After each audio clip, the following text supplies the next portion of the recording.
Mana tugushimiye ko ugira neza kandi tugushimiye ko uri Imana igidukunda tugushimiye ko uri Imana igivugana natwe tugushimiye ko uri Imana itagitureka niyo abandi bose batureka n'ibindi byose bigatureka ariko ntabwo bitureka tugushimiye Nyagasani Mana ko ari wowe uturinda ukatugaburira ukaduha kubaho ukaduha Nyagasani Mana byose twifuza uyu munsi turi imbere yawe Nyagasani Mana ubane natwe kandi imbaraga n'imbabazi za Nyagasani Mana tuzimana mu izina rya Yesu Yesu ashimwe cyane amen haleluya amen haleluya tubonye Madamu Gaspari ngira ngo vayo hano tene ari bamwezi warabyibushye urasanga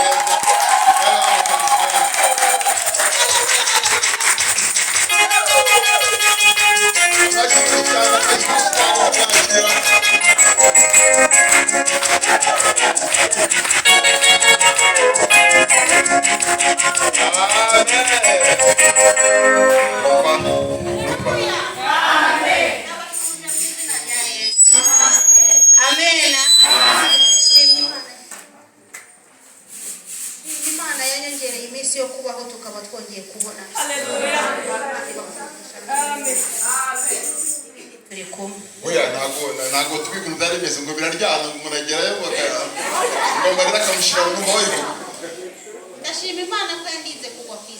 kera yarahabaye yampaye umwana muzima n'ubuzima Imana muyimpere twigeze gupanga gahunda yo kujya kumuhemba sinzano bigeze natwarivuze muri komite gusa tukabirangiriza hariya ariko rero ababishinzwe gukurikirane bansengana ba pastor Placide babikurikirane tuzajye mu busanzwe kuguhemba gato tuzaza. Ikindi mbonereho no gushima Imana yo mu ijuru iyo wayiringiye ntabwo ukoze isoni. Amena. Ndashima Imana yo mu ijuru nahinze inyanya mbwira Imana nti Mana ndamuka umpaye izi nyanya zikera nzagushima imbere y'iteraniro. Nukuri yarabikoze nta n'umuntu wari ufite inyanya nziza nk'izo nari mfite n'abari bahari babonye ubuhamya Imana muyimbere icyo. Amen.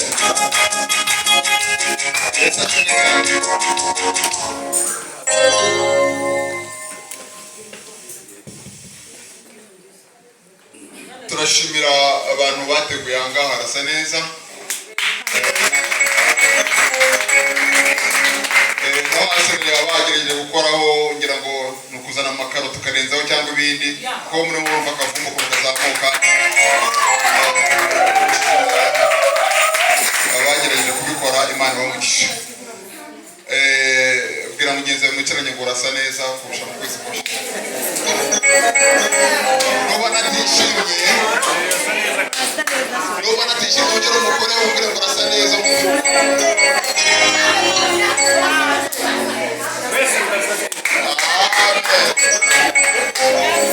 Pastor Fraser avuga mwese murasa neza. Ese ashimwe cyane. Turashimana yuko twongeye kubona muzinga tumaze iminsi tutamubona n'abandi harabona agezweho n'abaza mbese kuko tumaze iminsi tutabona kandi turashimana ko na Odile amukijije Imana mu ijuru yahabwa icyubahiro. Haleluya. Amen. Haleluya. Amen. Uyu munsi dufite igaburo ariko mbere yuko twinjira muri gahunda y'igaburo numvishe Uwiteka yashyize ku mutima wanjye kuganira ndimo ndumva muri no minsi niga ibitabo bitatu Matayo, Mariko, Luka na Yohana nitwe ndimo gusoma ariko nkibaza ngo ndimo ndigamo iki harimo ibyo Yesu yagiye akora n'abo yagiye ahamagara nubwo hari abahamagaye mu isezerano rya ariko by the way ndashimira umusore tubana ngaho buri munsi njya ngamije mu rusengero haguruka udusuhuze nawe. Haleluya. Sibyiza tumaranye imyaka myinshi ahangaha dukorana n'ubwa mbere binjiye mano yageza yageza mu mbizi.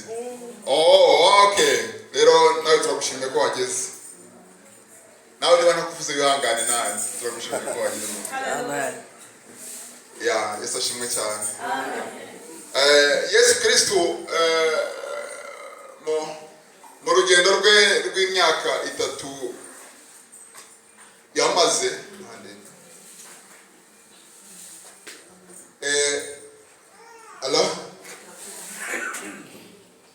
mu rugendo rw'imyaka 3 yamaze ari muri ministry cyangwa se ari mu murimo yagiye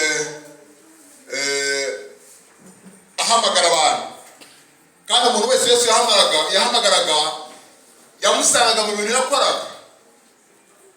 Mwibuka ba Petero n'abandi bose hari abasanze ku nyanja, hari abasanze baroba, hari abasanze bari muri ofisi arabahamagara ngo nimumurikire mureke ibyo mwari birimo byose mumurikire kandi ntabwo yahembaga. Abari ku nyanja babanza gushidikanya ngira ngo basanga byanabacanze ariko baramukurikira kubera ko yari abahamagaye baramukurikira. Urahangaha kuko wahamagawe ntabwo urahangaha kubera ko utahamagawe ahubwo urahangaha kubera ko wahamagawe. Noneho arahamagara ba Petero ba Yohana abandi bose arahamagara noneho abo yahamagaraga bose yongeraho umutipe witwa Yuda umusanga mu mujyi we Nyamirambo aramuhamagara aravuga ko umwana w'i Kigali rero amafaranga yazi tugomba kugenda nawe kankurikira kandi uzajya uyarinda. Yuda agakoramo Yesu akabimenya akamwihorera aba umwana w'Nyamirambo ndamuzi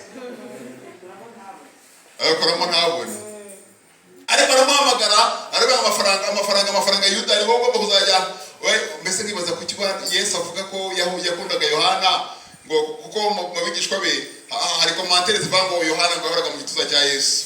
Nkibaza ku Yesu atanisha amafaranga Yohana akayinisha Yuda w'Inyamirambo. Yuda rero byose buriya yarazi management nibyo.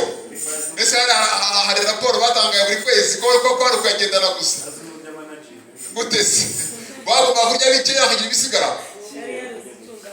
Yari yareze gucungamari ariko ntabwo Yesu yakundaga. Aramuhamagara baragendana nkunda kera najya nkunda filimi abende mu gusoma Bibiliya abantu bashaka kumva ukuntu biryoshye nkanariza. Urugendo rurakomeza mu minsi ye ya nyuma na nyuma umugabo bita Yuda aravuga ngo Yesu ndamuzi mbanye nawe iminsi reka agafuka kacu kuzura amafaranga mugambanire nimara kumugambanira kashi baziduhe nibamara kuziduha bamujyane. Yesu ndamuzi izagerera yose nagiye bacika naza yose nagiye bacika abana bazabacika. Aragenda bamukubita amafaranga ashyira ku mufuka diro arayikora neza arayipanga agiye kubona ibyo yatekerezaga byose byahindutse. Yesu baramujyana baramugarura bamujyaniye areba igihe kiragera kuri finali udafata bya bifaranga aragenda ajugunya imbere y'abatambyi aragenda ariyahura. Mbega umuntu warangije urugendo rwe nabi. Story irambabaza ntabwo Yuda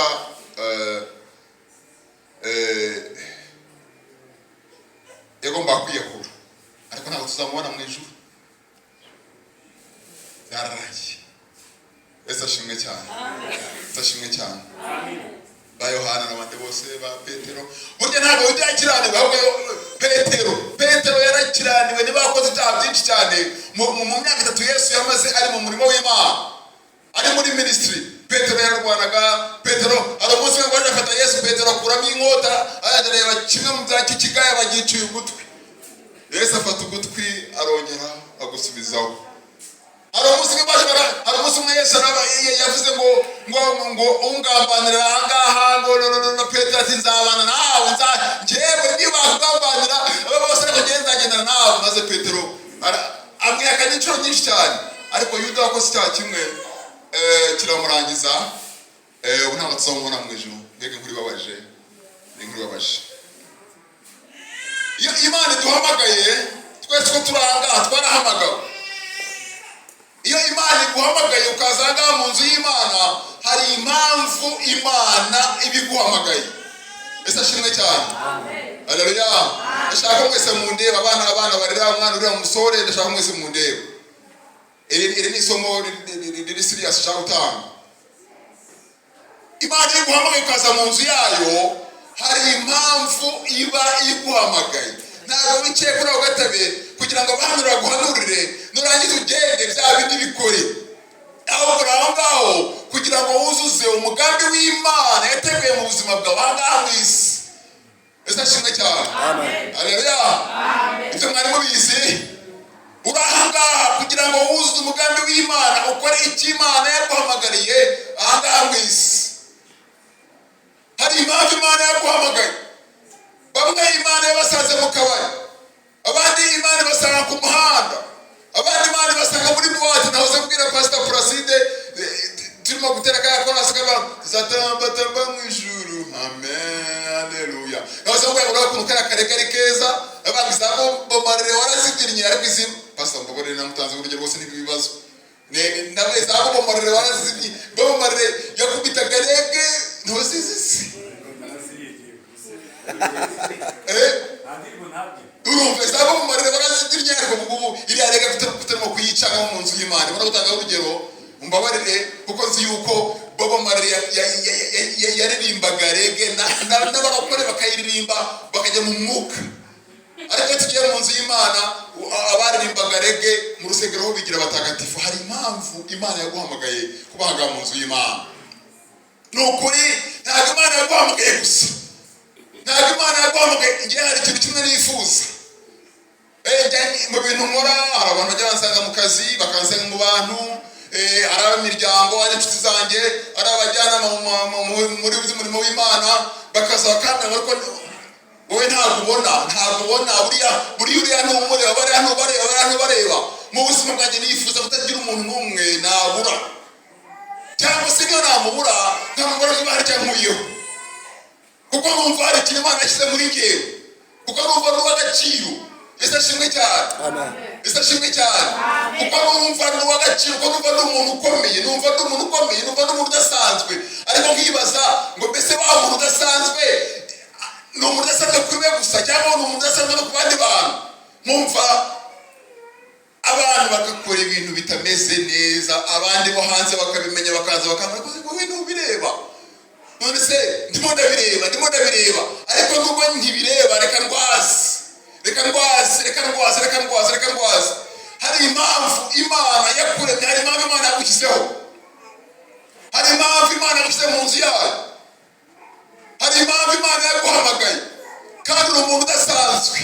Yesu ashimwe cyane, uri umuntu udasanzwe, uri umuntu ugomba guhindura ibintu, uri umuntu abandi bantu bakwigiraho.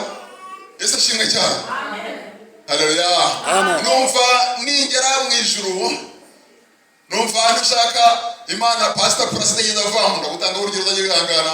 Pastor Purasi yageze kuvuga ngo hari igihe kizagera ngo turi ku murongo ngo tugiye mu ijuru. None se ntekereza ko twari dufite ikigo cya ahangaha muri Eto Kicukiro twarahigaga mbere ya jenoside, cyari ikigo gikomeye cyane. Noneho kuko twatahaga mu Gatenga, hari igihe twajyaga tuza twakererewe, ntazi twavaga mu cyaro tutafite na transport, noneho tukajya ku murongo tugahagarara tukarindira ko badukubira cyangwa twirukana. Noneho hari igihe directeur w'umuzungu ajyaga aza akavuga ngo tukakinguranya kandi byinshi gahunda byinshi. Pastor President yavuze ngo hari igihe tuzagera aho tugera mu ijuru ngo Imana ivuge ngo bagahunda byinshi. President akubeshye se niwe wabivuze, bagahunda byinshi.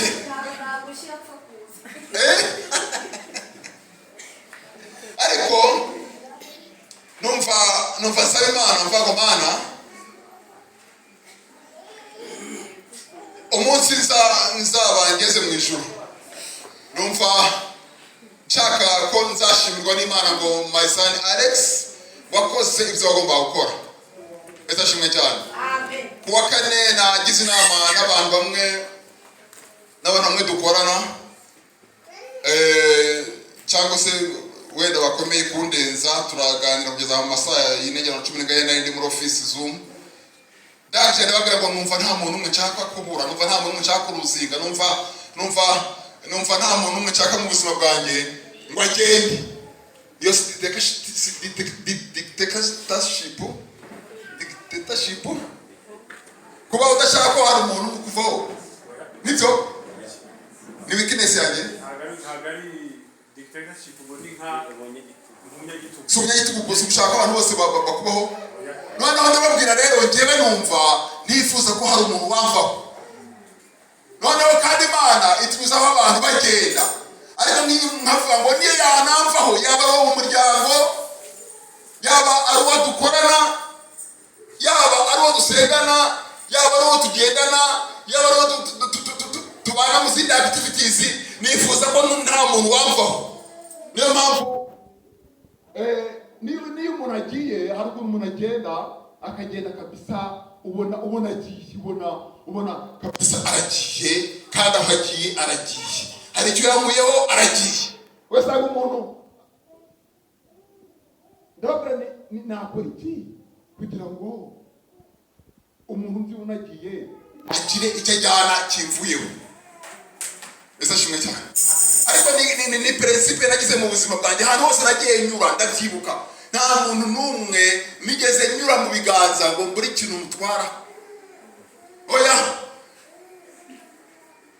nabaye i Bugande umuntu amakazi, ama imodoka, amagare rya siporo, ama inzu, ama ibintu byiza, angira ukomeye, ama imfunguzo. Ariko noneho ndangije nabase ubu ngubu nta mafaranga uza nzamukuraho n'abana. Reka ngira ikintu mukuraho. Yari afite ministry y'abana, bajyaga tujya gufata abana mu majyaruguru ya Uganda, tukabazana tukabafasha, nese ubu ngubu amafaranga gusa ari nyamukuraho, hajya mu Rwanda nkabaka mu inzu, icyo kintu kizaba abandi bararyamaga, njya muri office baryamye nkafungura office nkareba ukuntu ibintu bikorwa, nkareba ukuntu bakira abana, nkareba ukuntu bavugana n'abaterankunga, nkareba ukuntu bavugana n'abantu, nkareba amafaranga abaterankunga babaha, nkareba ubwenge, nkareba vision, nkareba mission, ninjiyemo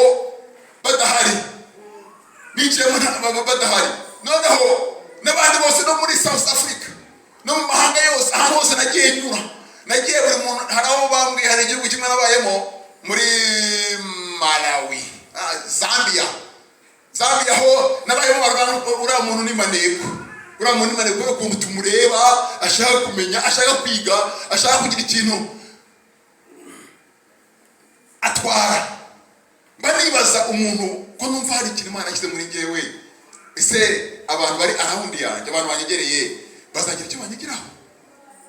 Byamurana n'abantu bari muri office, umuntu mugakorana, umuntu ukamuta umwanya, umuntu ukamuha access, ukamuha laptop yawe agafungura ngo arebe, ariko hari bugasanga umuntu arawumye, nkibaza uyu ni umuntu we, amafaranga ibihumbi bingahe ahembwa, akagera akagura ngo agashira, aha yakaba yakurwe, aha yakaba yagira ikintu akura.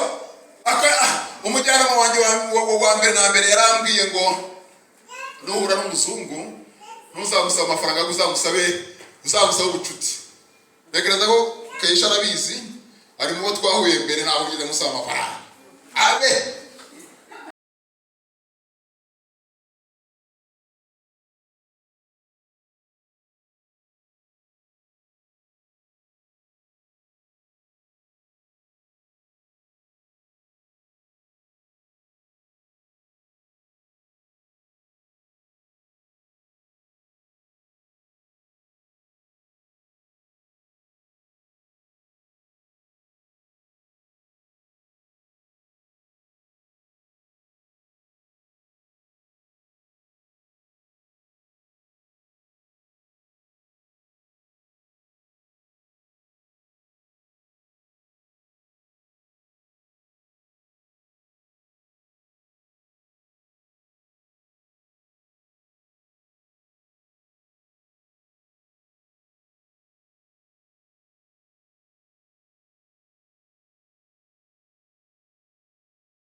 awe wari ukwiriye kuyiha abagenza nanjye nazo ukampana iyanjye n'inyungu yayo, nuko nimuyimwake muyihe ufite 5 10, uko ufite wese azahabwa akarushirizwaho, ariko udafite azakwa n'icyo yari afite.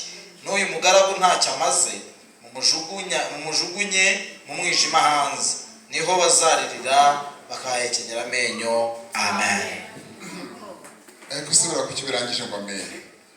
Amen yaririho. Nsenga yongeye kugira ngo amen. Nyongeye. Niho yongeye. Ibi ntabwo ari amen. Yongeye nazo ni byiza. Ariko tusoma titire hejuru ukuntu yavugaga. Titire yavuze ngo umugani w'abagaragu bahawe itarano. Yesu ashimwe cyane. Hello. Haleluya. Amen. Haleluya. Amen. Ngo umugani w'abagaragu bahawe itarano. Umugani w'abakristo bo muri House of Healing. Bahawe urusengero. Umugani w'abantu bahawe gukora umurimo w'Imana hanga. Yesu ashimwe cyane. Amen. Haleluya. Amen. Noneho ngo sebuja wabo bagaragu twe turabana b'Imana ngo araza aha abantu impano zitandukanye afata nsenga na ntekereza se buransenga ibyo gucuranga arabizi, ibyo kuririmba arabizi, ibyo kubwiriza arabizi. Kuki Imana kuki wamuhaye byinshi? Barabuze kugira ishyirye n'icyo yarese umuntu yakubise keyboard ndavuga se wa muhungu narizi ko ariho biba ariho dushyira mu mwuga gusa. Kuki Imana yamuhaye byinshi? Hariya nabaye imyaka agera mu 10 arakusimyiza najya nkora nkabona. Ariko nsenga Imana yamurebye iravuga ngo muhibi. Iragenda ifata abadamu b'abadiyakoni irababwira ngo kubera ko mutuje mugomoza mutwara ibintu mukagera mukabira ku murongo mukabitegura neza, iragufata irabiguha. Ariko igiye kuri keyboard ntabwo bikunda.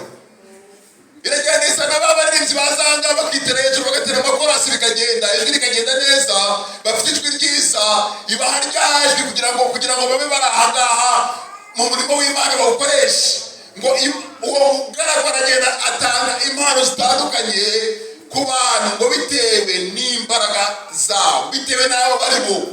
Noneho ngo afate 5 araza kubita nsenga, afate 6 araza kubita Pastor Placide, Bishop wenda mukubita 8, kana kamukubita 4, ariko ngo aragenda afata umuntu bamukubita imwe gusa.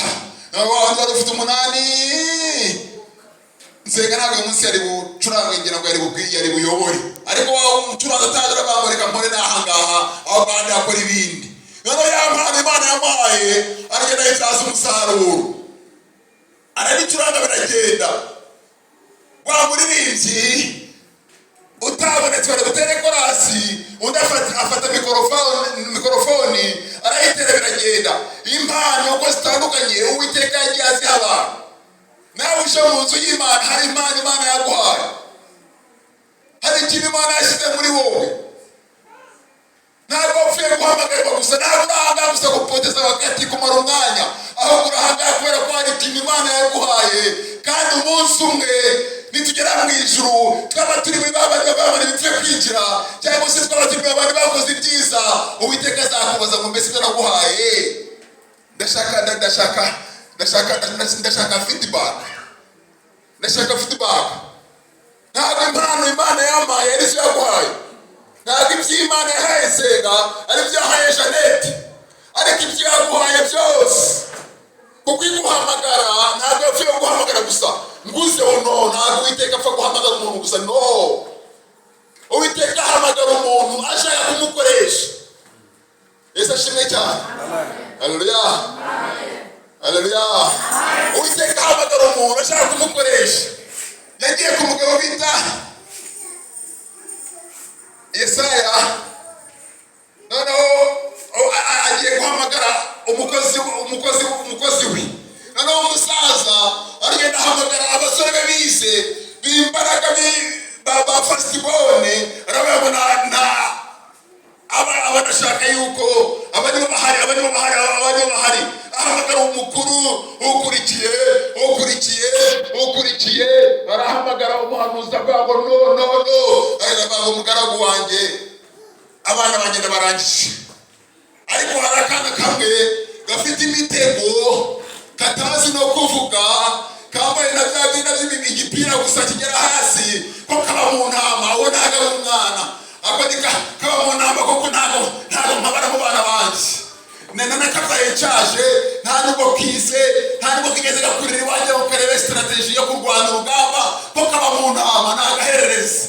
Uwiteka aravuga ngo nubwo ari agahererezi kakaba ari akantu kambaye igipira wenda katanambaye n'inkweto abahungu bakuru bahari, ako niko nshaka. Yesu ashimwe cyane. Haleluya. Ushobora kuba uragiye inama, ushobora kuba uri mu buzima bugoye, ushobora kuba uri ahantu hahandi inyuma, ariko Uwiteka araguhamagaye gukura akuzana ngaha mu nzu yayo. Yesu ashimwe cyane. Haleluya. Haleluya. Uwiteka akoresha umuntu uvuga ngo ndiyo ndemeye ariko simbishoboye. Yahamagaye Gideyoni, aramubwira ngo Gideyoni genda nzabana nawe. Gideyoni atarabana nabishobora, niwe ntabwo nabishobora, kandi ndiwe mu bwoko butemerwa, ndiwe mu muryango w'inyuma, nabishobora ne. Noneho Uwiteka aramubwira ngo genda uko imbaraga zawe zingana. Haleluya. Bwira mugenzi wawe cyane ngo genda uko imbaraga zawe mukoreho. Mubwira ngo genda uko imbaraga zawe zingana. Haleluya. Uwiteka yaguhamagaye wowe ukora n'ikiro gusura baho ndemeye ndaje ariko sinshoboye. Noneho aho niho Uwiteka yigaragariza, akagaragaza ubushobozi bwe muri wowe, ibyo ukoze byose ukavuga ngo Varomana ntabwo ari njyewe ahubwo ni wowe. Abashoboye barahari, abagize barahari, bafite PhD muri za theology, dufite abagize, dufite abajya muri Isiraheli buri munsi, dufite abazi Bibiliya guhera mu itangiriro kugeza mu byahishuwe. Ariko Uwiteka yaraguhamagaye uri mu muryango w'inyuma. Yesu ashimwe cyane. Wahawe itarana eshanu, igihe kiragera agera ibwami cyangwa se agera ku mutware, aramubwira ngo mutware, za tarano eshanu, za mani eshanu wampaye dore narazikujije, hari igihe umucuranzi yabuze mbaneyeho ndacuranga ibintu bigenda neza. Wahawe eshatu, aravuga ngo mutware, igihe abandi barimo barya banywa njye nasengeraga itorero, niyo mpamvu ureba ugasanga house of healing hari byahenutse. Ariko wahawe kamwe, arangije ngo agenda akabikabika nk'uko ubikabitse bya bintu Uwiteka yagushyizemo. Aravuga ngo narinzi yuko utazabimbaza, narinzi yuko utajya ubaza accountability, narinzi yuko utajya ubaza feedback, narinzi yuko utajya ubaza ibyo wahaye umuntu. Ikintu cyose Uwiteka yaguhaye azakikubaza, azakikubaza pe, azakikubaza. Abantu benshi baribaza ngo mbese ntabwo ni iki impano yanjye. Namwe mujya mubyibaza, abajya babyibaza, nabibwirwa n'iki cy'Imana yampamagariye, nabibwirwa n'iki, mbese nabibwirwa n'iki, nabibwirwa n'iki. Reka mbabwire, iyo Imana yaguhaye impano yo kuvuga cyangwa se kuyobora, igihe kiragera inama yaterana umuyobozi akavuga fata mikorofone uyobore, fata mikorofone uyobore, igihe bizagaragara. Nsenga neza ucurangiye, ntabwo umucuranzi nongera kubura cyangwa se stress. Nsenga n'abari bubwiriza zabatsengura zo gucuranga, namara gucuranga unabwiriza. Nagiye gusura Chess, ni umunyamerika umwe wajanga, umwe muremure wajanga ibyanwa, nawe afite akora ibintu byose. Ni pasiteri w'urusengero, aba yacuranze, aba yaririmbye, aba yayoboka, kandi n'abandi bantu bahari. Noneho bamavuga ngo Chess Imana yaguhaye ibintu byinshi, ibintu ngubu accountability yabyoza. Uwe yahaye eshanu izamubaza eshanu, ariko niba ufite na kamwe Imana yaguhaye gerageza ukabyaza umusaruro. Ushobora kujya ugasura abarwayi, ushobora no kuzaba bakubura koropa. Njya mbabwira ngo nageze muri Uganda ntazi Icyongereza ntazi n'Ikigande, ariko narinzi ko Imana hari impamvu yanyohereje. Icyo nakoze naragenze mu rusengero ndutera ibiti, abagande banyu baseka bantuka ngo nakasajya karimwe ngakarabika burungi bakasirwara bakaki bakavawa karagamuka nagasazi katurutse hehe. Ariko narinzi ngo hari ikintu Imana yantumye aha bitinda bitera. Nonanga iyi nama zigiye kuba baragamba tujye mu biti bya Alex, ubu niho zibera munsi y'ibiti bya Alex. Haleluya. Niyo utavuga, niyo utabona umwanya w'ujyaga yakubwiriza, nubona umwanya wo kuyobora worship team, nubona umwanya wo, ariko hari ikintu Imana yaguhamagariye ahantu hose waba uri. Ese ashimwe cyane. Haleluya. Hari impamvu Imana yaguhamagaye, hari impamvu Imana yagukuye mu byaha, hari impamvu Imana yagushyize muri house of healing, hari impamvu Imana yagushyize ahangaha. Gerageza ikintu utigeze ugerageza, gerageza ikintu utigeze ugerageza. Jya kwa muganga, nawe mbabwira ngo yo Theogene yapfuye kuko wenda yibaza kumuhamagara agihorogoma mba namusengeye wenda agakira, ariko byarangiye naramenye ntizi. Jya kwa muganga, hahandi mu ivuriro ahandi abantu bapfa muri rimwe ngira ngo abantu bahorogoma, umurambike ibiganza wizere bakira, usenge uvuge ngo Mana irareza, Mana ishobora byose, Mana bampamagaye ndabizi bikore kugira ngo bigaragaze, ariko nitabikora ikomeza kuba ari Imana maze uvuga amagambo menshi usenge wa muntu apfe. Namara gupfa abantu baguseke utaye ujye muri kabiri, ujye ku wundi nawe uhorogoma usenge nawafi, ujye utaye ujye muri karindwi usenge, ujye kubona umuntu uvuge ngo yo batanu bapfuye, ariko Mana mbese burya ukorera igihe ushakiye. Hari umuntu Imana ijya kuma inshyiramo ibi bya healing, nari ku musozi muri Uganda 2008, numva ijwi rimbera ngo wahe kuyobora ministeri ta healing. Healing na ijambo kwanza ijambo bita ministeri cyangwa ministry bitewe na background yanjye yo gukurira mu rusengero rwa DPR, ntabwo tuba tuzi ko ubundi buntu bwose ari ubucaci, ari umuntu bwose ubundi no usengera nsengera ibindi byose. Noneho ndangije baza mfata dictionnaire cyacu bita healing, ndaki numva ijambo ministry, numva ngiye kwa ministry, asa hari ministeri twa healing. Noneho ibintu nabaze iminsi 3 nasinzira nibaza ibintu, nibaza iryojwe n'ibyo bintu Imana irimo kumbwira. Nsomye nsanga ngo healing, dictionary yarambwira ngo gukira kwibikomere, kwa kundi moto ikugonga, kwa kundi gufwa ricika bakongera bakaryunga. Noneho ngira ubwoba, ndakase mu Rwanda hari ministeri bita aho ngo na ministry, ibintu n'ibiki. Mari iminsi 3 nasinzira, ku munsi wa kane numva umuntu wasengeraga mu gihuru umunsi yitwa Mugabo n'umupasiteri muri ADPR ugira batwigiye kumire. Noneho umusanga yari witwa Isaac nyine wacuzaga icyuma Nyabugogo Safari, sabe n'abasenga n'abavuga Inyarwanda, ari nabo n'abantu mwe. Maze iminsi 3 nasinzira, ariko nabonye ngo mfite ikiduka kinini, gishopu kinini, ngo numva ijwi rimbwira ngo haye kuyobora ministeri twa healing, kandi mbona abantu baza bakira, mbahereza bagenda. Nimumbwire icyo bita ministeri ni iki? Ngiye ko nzi ko ministeri ari ministeri y'amashuri abanza n'ayisumbuye, ministeri y'ububanyi n'amahanga, ministeri y'ingabo, ministeri y'iki. Arangije barambwira ngo burya rero ibintu muri bwa budini butari ADPR nibyo bita ministeri. Ujya wumva ibintu ntangira kubyumva. Iyo Imana iguhamagaye rimwe na rimwe ntabwo bikora uwo mwanya. Sura umuntu wari muri ministeri ya healing yayimaze mu myaka 10 atarasenga n'umurwayi w'ibicurane ngo bikire. Bigaragara avuga ngo asenga ngo umuntu arebe ko yakira ibicurane ntibikire. Umugabo arambwira ati ngendera Imana yarambwigiza ngo numva mbivuyemo, ariko ku mwaka wa 10 nagiye kubona mbona abantu barakira ibimuga biragenda, imbaraga z'Imana zinigaragaza. Rimwe na rimwe arigenda kunda ku munsi wa mbere, ariko ku munsi wa kane bigakunda. Haleluya. Ese ashimwe cyane. Ntibyatinze turagenda dutangira urusengero. Umudamu araza afite umwana umaze imyaka 6 atagenda, ndangije ndamutera ndamusengera, n'agahinda kenshi cyane n'amaganya menshi cyane. Ngiye kubona mbona ku munsi ukurikiyeho abagande bose buzuye urusengero. Ahangaha haje umuntu ntazi ururimi rwacu, ntazi kuvuga ibintu byacu, ariko arasengera. Nkazabona abavuye mu bapfumu, aho byananiranye, Imana ikora ibintu bikomeye. Noneho izina ry'Uwiteka rishyirwa hejuru.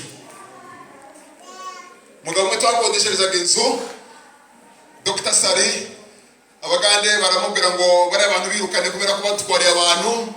Araza arambwira ampa iminsi yo kuva mu nzu. Abagande bamuhaye amafaranga y'umwaka, kandi bakuba 2. ariko umunsi umwe turasenga ansanga muri office arambwira ngo ndimo ngo maze nanjye igihe nasinzira kuva aho mwirukaniye numva nindamuka urora mu kugiye uwo munsi nzarara mfuye kubera yuko